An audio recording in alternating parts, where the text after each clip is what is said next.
Welcome to the Pipeliners Podcast, episode 444, sponsored by the American Petroleum Institute, driving safety, environmental protection, and sustainability across the natural gas and oil industry through world-class standards and safety programs. Since its formation as a standard-setting organization in 1919, API has delivered more than 800 standards to enhance industry operations worldwide. Find out more about API at api.org.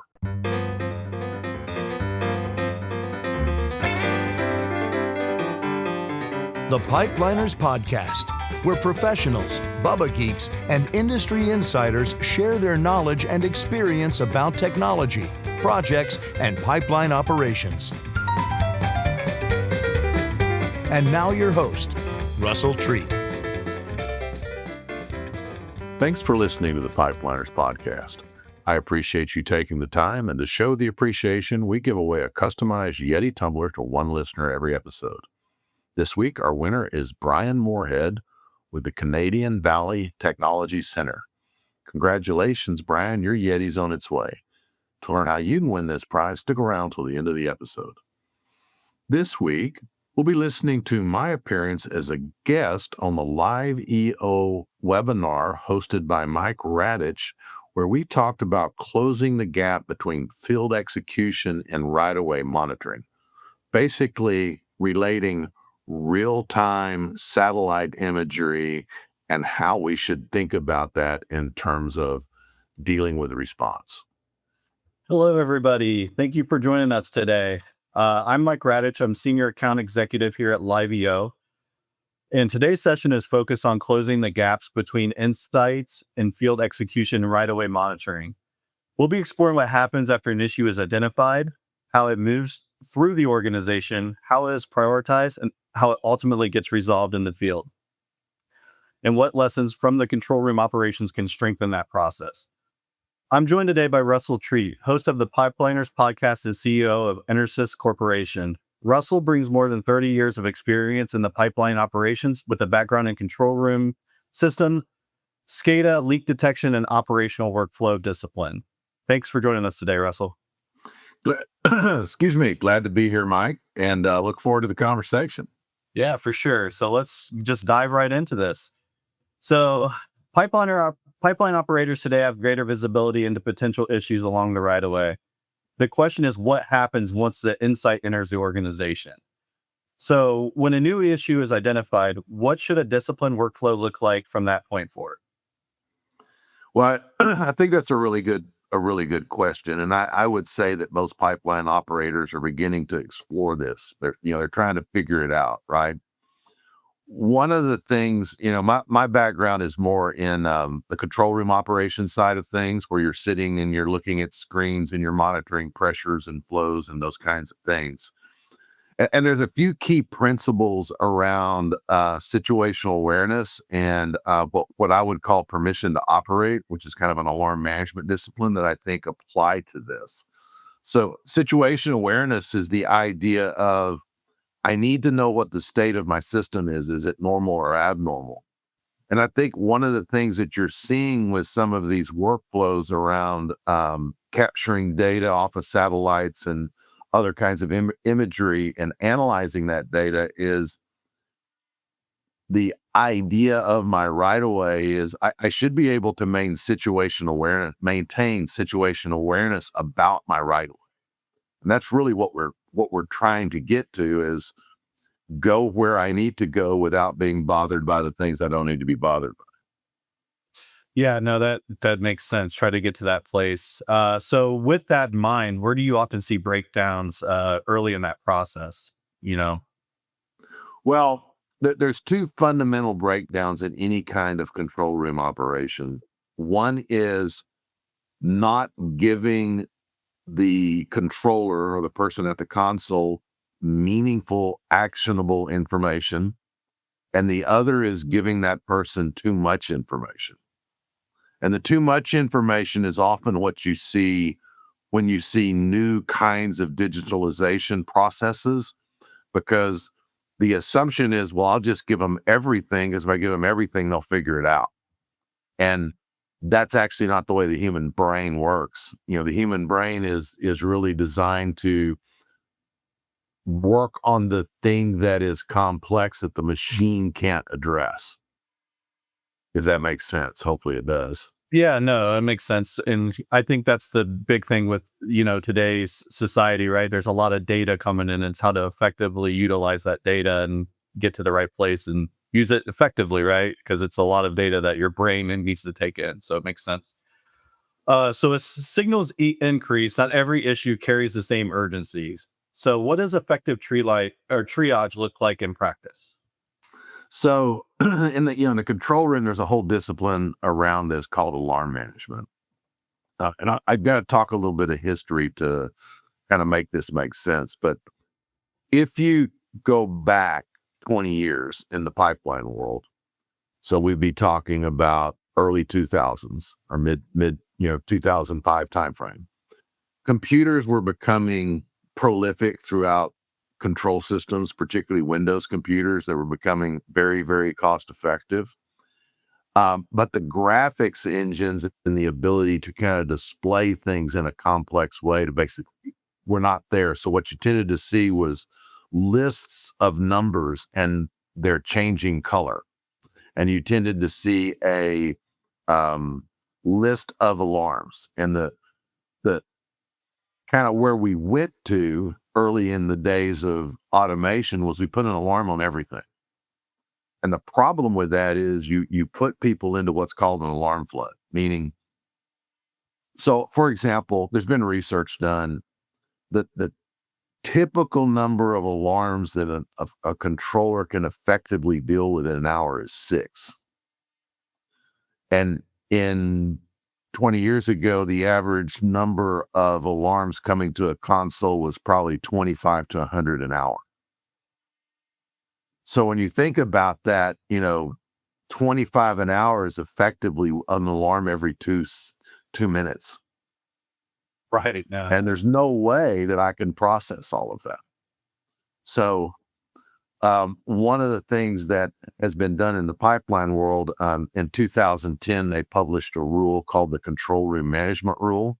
And one of the requirements there was to do alarm management. The whole idea of alarm management is to make sure that the alarms that come in are meaningful, require action, and are documented in a way that that action is clear. So I think anytime you start looking at trying to do real-time data processing in order to improve operations, you've got to take a look at what data am I sending, what's the max quantity that a human being can handle, and then how do I get the system to automatically prioritize their work? No, it makes sense. And definitely have you utilize the resources you have for sure. How should organization structure prioritization and escalation so critical risks don't get buried? Well, it goes right back to the idea of what we do in alarm management. So the primary thing that we're doing in alarm management is we're trying to make sure that every alarm is a real alarm. So said another way is there's a lot of things that occur that I might want to search through or know about, but I don't need to take action with them. So for example, if I send a command to close a valve, I probably need to know that the valve closed, but I don't need to do anything with that. Or there might be other things that are occurring about, communication volumes or things like that that are useful information about system health, but don't require action. Versus if I get a leak alarm, that's critical and I need to work on it right now. I need to put everything else to the side and work on it right now. So when you think about a workflow around real-time data, one of the key things is, how do I do that? How do I separate first those things that are not requiring my action but are useful for analysis or understanding versus those things that require action? And then within the things that require action, I probably want to establish a mechanism or a rubric to determine what is critical, high, medium, and low severity or priority, so that what happens is I end up with a work list with those things that are most important at the top. Yeah, no, that makes sense. And I think with society today and just how things go, sometimes you get real busy, right? So, or just don't have the resources available for you. So, like, what typically would happen if that structure isn't identified? So, obviously, if you come in with a plan, it's good set. But if it's not identified, what could happen? Well, there are, excuse me, there are known pipeline incidents where critical notifications got buried in a flood and got missed and led either to an adverse outcome or led to the magnitude of the adverse outcome being greater, right? So if you think about, if I'm getting, let's just pick a number, 60 alarms an hour, one a minute, right? And then I have an issue or an incident occur and I get a burst of alarms around that incident. If I enable the ability to just go, yeah, I acknowledge all that, so I silence all the noise, then when I do that, I run the risk of there's something in there that's critical that I missed, right? That's probably the first thing. The second thing is, Mike, what do you think people do if they're buried in information? What does the human mind do when you get saturated with information? Kind of goes blank, right? Shuts down a little bit. Yeah, you turn it all off. Yeah. In fact, this is kind of an allegory, but in Vietnam, all of the aircraft, fighter aircraft, the bomber aircraft that were working in that environment, they all had all kinds of radar and missile detection systems. So when they were the Navy fighters, when they would fly feet wet over the ocean and get feet dry over the ground, immediately all of those systems would just light up. So what they learned to do very quickly, so they're all of a sudden they're looking at all this and they're paying attention to all the systems. What happens? Somebody fires a missile and they don't see the missile tracking to the airplane. So what they learned to do is turn all of that off and look for the missile flash. So the analogy is in any kind of real-time data feed, how do you turn off the noise and find the missile flash? Yeah, no, that makes perfect sense. So you kind of mentioned it before. You get a lot of like insights and data that comes through, and I think we can both agree that without any ownership or really translate into anything, right? That data just sits there and nothing happens with it. So how important is clearly defined responsibility from identification through resolution in the process? It's critically important. Without it, the data is of no use. That's kind of the short answer, right? The I've done a number of podcasts about this subject related to what's going on with image processing. Because it's typical of a lot of processes that are beginning to convert from something that used to be highly manual to something that's highly automated. And we're not just processing those images, but we're doing all kinds of mathematical and statistical analysis of all that. And we're identifying, here's the things we need to look at. What's critical in that process is we need to be able to prioritize that so that it comes out and says, here's what you need to look at first, second, third. And here is you got to look at it today or this week, or you need to know about it and get to it when the workload will allow. Yeah, no, and that makes sense for sure. Where do you most commonly see accountability gaps emerge? So with all this data and process in place, where you typically see gaps come from?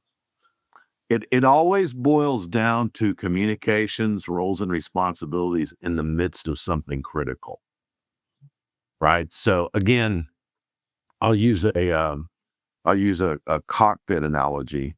A lot of people are familiar with the incident that occurred where Captain Sully landed the aircraft in the Hudson River, right? If you watch that closely and you watch it from a viewpoint of what's going on in the cockpit, there are three critical roles as they're operating through that emergency. One role is the pilot, one role is the co-pilot, and the other role is the traffic control. and they're all working the problem, but it's very clear that Sully's in charge and he's directing who gets talked to next. If you had any lack of clarity about who owns what role, that airplane would not have landed safely. Right. So there's an analogy for any kind of real-time or critical workflow around that. So, when I think about what we do in the control room, where you get into issues often is particularly in larger control rooms or where I have, it's a process in the control room called team training, but it's the interaction between the controller, the field, operations management for the control room, operations management for the field, and other parties, and making sure that those folks can all communicate effectively and they understand I'm operating in this role, they're operating in this role, and those things are really clear. You're going to have the same kind of issue even in a daily workflow. If I'm getting updated imagery every day from my pipeline, then I need to know, well, who's responsible for taking action? What time frame are they supposed to take that action in? And if there's multiple actions, who's in charge and how are each of those actions taken? It's critical. Or again, it doesn't tend to show up until things get really critical. Yeah, it's like when you put it in action, right? That's kind of when you see it show up the most, is when something comes out of nowhere, right? And something gets really critical. Well, or said another way, it's when your your cognitive capacity gets undermined because of process, right?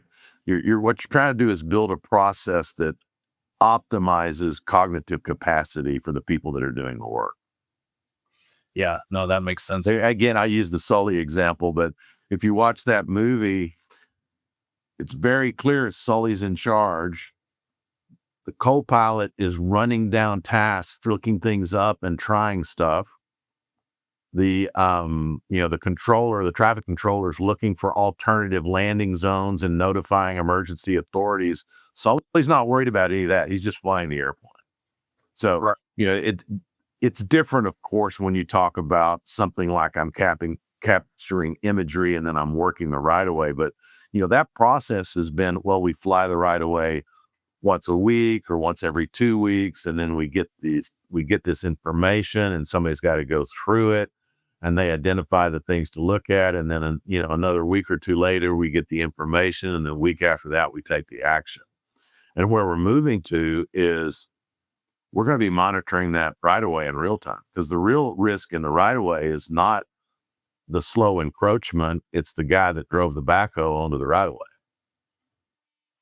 Yeah, no, that makes sense. Yeah, and I think that kind of goes to my next topic. So you mentioned kind of having a plan in place, and I think the next part is execution, right? So the transition from analysis to field action is where risk is actively managed. We would agree on that. So what defines a disciplined handoff between the office teams and the field crews? I know they have to work together as one, but how does that? What do you feel defines a disciplined planner or action? Oh yeah, that's a great question. Yeah, I would say that it that handoff implies a couple of things. One, we need to understand what concluded means, what that looks like, right? We need to understand what we're asking of the person we're handing off to and what they need in order to be successful. So, a good example of that would be, we saw this going on the right of way. It looks like an encroachment. I want you to go out and look at it. So obviously they're going to need location, whatever data is causing the action to be taken. And then there should be a specific action that they're being asked to take. And then there has to be a way to go back afterwards and analyze my performance over time. Particularly when you're doing something that's a new process, you need that, because you're going to need to refine that process. You won't get it right the first time, or maybe a better way to say it is you won't get it optimal the first time. Right. And I feel like we learn from what we do in the field, right? So that's kind of you always adjusting and going through that. So I think we could say that some people struggle to do this, right? So what differentiates organization that consistently execute from those that struggle, do you feel? I think organizations that do well, they have a few things in place. One is they really understand their policy, their process, and their procedures around how they're deploying the technology. They understand ownership of scheduling, ownership of action, and ownership of outcome, right? And then they have a mechanism to come back and evaluate performance. And am I getting, not just performance, am I getting the data, am I getting the action done, but is this action at this cost warranted? Is there a better way to do it? Yeah, and that kind of leads to my next question. So I feel like with execution, it's only complete when it's verified and documented, right? So we always Oh have yeah. a process, and we have to make sure this process is working, and just making sure that it's effective, right? So, what do you feel like a true closed loop process would look like? Well, I think you could use PHMSA language on this: verifiable, traceable, and complete, right? Your records need to be verifiable, traceable, and complete. So when you're looking at this kind of process and you take it under you take it under the kind of the scope of pipeline safety management systems, this falls right into that frame, right? So I've got to have records. They need to be verifiable, like who created the record, who approved the record, who did the work, who approved the work, right? They need to be traceable. I need to know that it originated here, it went to here, it went to here, it went to here, and then you be complete. In other words, whatever is required of the job, it's fully documented. Because without that, I don't have the ability to do performance improvement. And pipeline safety management is all about getting things to a state that you can do the after action analysis to improve and improve. Yeah. And how do you feel like operators confirm that it's been identified? I know you kind of mentioned, the documentation point of it. Is there anything else that operators confirm that everything's been identified and what was been identified has been mitigated? So what kind of I guess you say actions would be taken to make sure everything is done correctly? That's highly dependent on the particular process and the tools you're using. But fundamentally, I think that there needs to be, or there has to be, some kind of action after action verifying that stuff's all correct, if that makes sense, right? That it is. If you're doing, you know, I think one of the things that's going on in pipelining, and this is a much bigger conversation, and you go to the conferences, you'll hear people talk about this, but we're moving from an era of we had smart guys, well trained, trying to do the right thing, to an era of we have smart guys qualified to do the right thing and documenting what they're doing, and then other people that are analyzing it. So, that is a state change for our business. But if we're going to continue to improve our safety performance, that's what's going to be required. Yeah, I think it's more change to the process and being able with all the digitalization in the world, it's been more documented focused rather than just, having a person look at it. So how do you feel like that's changed your view overall and how you go through these processes? Because I know change is tough for a lot of operations and businesses, and operators. How do you feel like you guys approach that or look at something different to change the process with technology and everything coming out? Yeah, that's a really excellent question. What I would say, and it's interesting. I have to tell a little bit of my personal story here. So prior to 2010, I was doing a lot of SCADA projects, a lot of pipeline SCADA projects, and I thought we were pretty good. And then in 2007, I hear about this new rule that's working its way through PHMSA called control room management, which I'm like, control room management, what's that? And I went and I found a couple of subject matter experts and I went to school. One was a guy named Doug Rothenberg, who was an expert in alarm management. The other was a guy by the name of Ian Nemo, who was an expert in what's called high performance HMI. And I went to school. I went to all their trainings. I went to their workshops. I had workshops and trainings done for our customers, and we started building that into our projects. And this whole domain of human factor science like opened up a whole different awareness for me.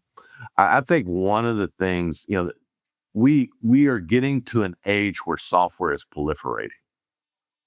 And with AI and some of the tools out there, things that used to take us 6 months, we can do in 6 hours. It's just nuts. Right. But none of that stuff takes into account human factor science.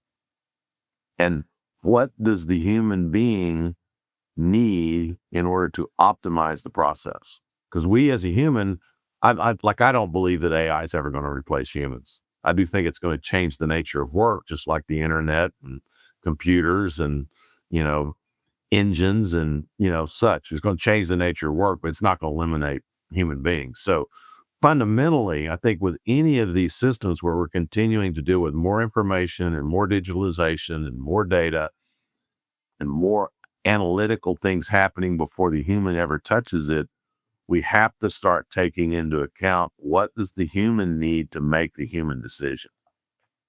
And how do we get that to them in a way that that works? And that's called human factor science. And what I would say is what we've been learning in the last 15, 20 years is that is critical.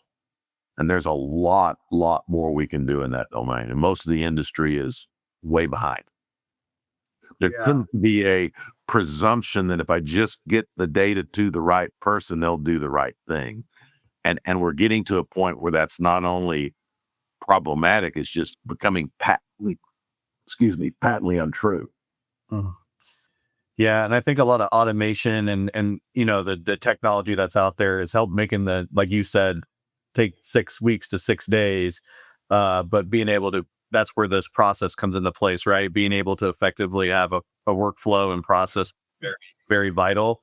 And I think the misconception too with AI is that it's looking to replace, it's actually just another tool to help you and you have more data, right? But you are correct. At the end of the day, we need to, as humans, we need to know how to process that data and make it effective. But Right. it's definitely not going to replace that because at the end of the day, the human is out there doing the work, right? So, Right. I mean, you're right. I mean, that ultimately, it's going to be up to humans to manage all this stuff. right, right. And just having that good workflow. And that's kind of what strengthens this conversation in place is use it as a helping tool, right? Exactly. So I think the next topic we want to go to is just about the control room operations and lessons that we can learn from there. So control rooms operate under strict governance and procedural discipline. So what control room principles translate most directly to right of way and damage prevention workflows? Well, I think we've kind of talked about that. One is the idea of situation management. The other is the idea of alarm management. Those two things translate directly. Situation management being what does the person processing the data need to see to understand what's going on with the right of way? And is it normal or abnormal, or is it an emergency? Right?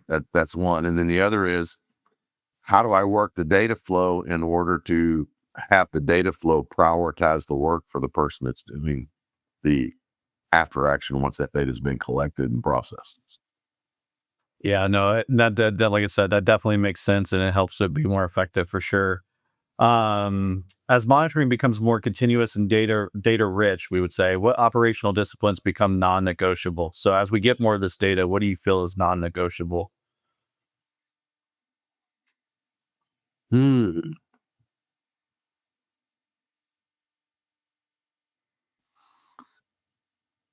Yeah, that's a really good question, Mike. I'm only saying that because I need time to think about my answer. Yeah. No, Eric, good. Excuse me. The the really, really critical thing with any of this is how do you boil it down to what the human needs to see? How do you give them an overview? Like working in the data, I mean, you can pretty much do whatever you need to do there, but how do you give them an overview of where they're at relative to where they want to be? That I think is the hardest part and the non-negotiable. Yeah, and I would agree with that too. It's more so we still got to do the processes and everything in place, and it's just Mhm. how you effectively utilize that data and move it forward. And I think we both can agree, like it's just going to get more data is coming, right? More data is going to come in. Well, It's up to us to effectively create workflows and processes so that we as humans can understand it. Because yeah, well, and I would also assert this too. I think one of the challenges with AI is it's going to generate distilled data, and it's not always going to distill it in a meaningful way. And that's going to be really challenging because now not only do I just have to wade through a whole bunch of raw data that I can believe is accurate, right? That's good data. It's just I don't know what it means. Now I've got to wade through something that's going through all that data and trying to tell me what it means, and it may not be right. And that's a whole different way of thinking about these data streams. right. And I think that ties back to that's why humans can be replaced, right? Because with that in mind, the data is not always accurate and doesn't see the whole picture because, every situation and everything is different. So being able to utilize the data as a helping asset to you rather than it's not replacing you is the right way to look at it. Yeah, actually, it brings up an interesting question about do we need to start thinking about what's data and then what do we need to come up with a name that comes part of our lexicon that's that data that's been through an algorithm and comes out of the algorithm, but we don't know whether to trust it yet or not. Whatever that is, right? Um, that's that's um, that's a really interesting question. Yeah, for sure. 'Cause we're gonna get more data and we're gonna get more of this stuff that's been run through an algorithm. I don't like the word AI. I think that's a marketing buzzword. It's algorithm. We got data that's been run through an algorithm. And if we don't understand what that algorithm is doing and what its strengths and limitations are, then we don't know what to do with the output of that algorithm. Right. And I think that kind of speaks to what you said earlier about adjusting too, right? So with the data Mhm. that comes through, it's always important to review your processes and make sure that when you're adding something new to it that you have to pivot and adjust, right? It's just with this, it's still a newer technology. You still have to, still like I said, the human's still important, has to utilize its brain and good and processes through everything, but it's just like I said, another tool. So that's actually all the questions I had for you. Is there anything else you'd like to share with everyone? Well, I think that what's going on in this domain, particularly with the satellite imagery and the opportunity to have near real time data about what's going on physically on the right of way is really compelling, and it has a huge opportunity to make a meaningful change in safety performance. If you look at gas pipelines and in particular um, gas utility pipelines, their one of their biggest risks is third party damage. So if I have the ability to know immediately when somebody enters my right of way, and I know that they weren't approved to enter my right of way, that's really valuable. And then that raises a whole bunch of questions about, well, yeah, so I know they're there, but what do I do about it? How do I respond to that in a meaningful way? Because I still got to, send somebody out there to address it. Yeah. And that's where I think that's part of the learning process too, right? So that would be it could be defined as a critical instance, right? And then you'd have that Mhm. process in play. And, Well, it means that they're like any other of these kinds of technology. It means there's a need to connect it to other things we're doing. So I need to connect my image gathering and analysis to whatever I'm doing to do marking for dicks.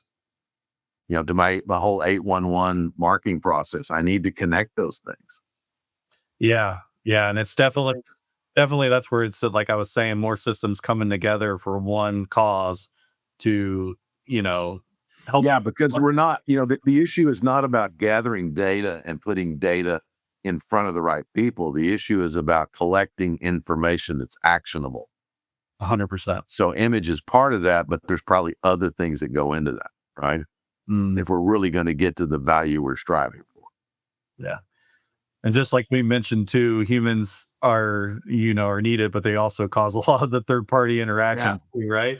So So I think the thing you say about all this is we're not running out of interesting problems. right, for sure. Yeah, no. And then it could be a nice way to educate them about the A1 process to make sure everything is, up to speed and, no catastrophe happens from that. So yeah. Absolutely. Absolutely. Yeah. So hopefully to make this a safer and more, educated place to be, right? So that way we have no incidents. That's the end goal from all of this. So, Absolutely. That's the end goal. yeah. Absolutely. And I would say, and when we do have an incident, minimize the consequences, right? Right. Yeah, because they're still going to happen, unfortunately. But to make it, like you Well, said, where it's not a critical. we can make them exceedingly rare. Because this is a whole actually a very interesting problem in our business. Pipeline incidents are exceedingly rare, which means I could come to work in the pipeline business, work my whole career, and never see an incident. But that means that when we do have one, we need to share it and learn from it, right? And whenever we're introducing a new process, whenever we're introducing new tech, we always are raising our risk early in order to lower our risk later, because there's risk that's introduced just as we're doing the learning. So anyways, no, there'll be no shortage of interesting problems for us to solve. Yeah, for sure. Well, hopefully with everybody out here, we can help minimize those and make those very, very rare, right? Going forward, and make this a safer place to live. So yeah, no. Well, I appreciate your time today. Thank you. It was very knowledgeable, and it was great to speak with you. And thank you for your time today. All right. Well, thank you. I enjoyed it. Thank you. Have a great day. I hope you enjoyed this week's episode of the Pipeliners podcast and our conversation with Mike. Just a reminder, you should register to win our customized Pipeliners Podcast Yeti tumbler. Simply visit pipelinepodcastnetwork.com/win and enter yourself in the drawing. If you have ideas, questions, or topics you'd be interested in, or if you would like to be a guest, please let me know on the Contact Us page at pipelinepodcastnetwork.com or reach out to me on LinkedIn. Thanks for listening. I'll talk to you next week.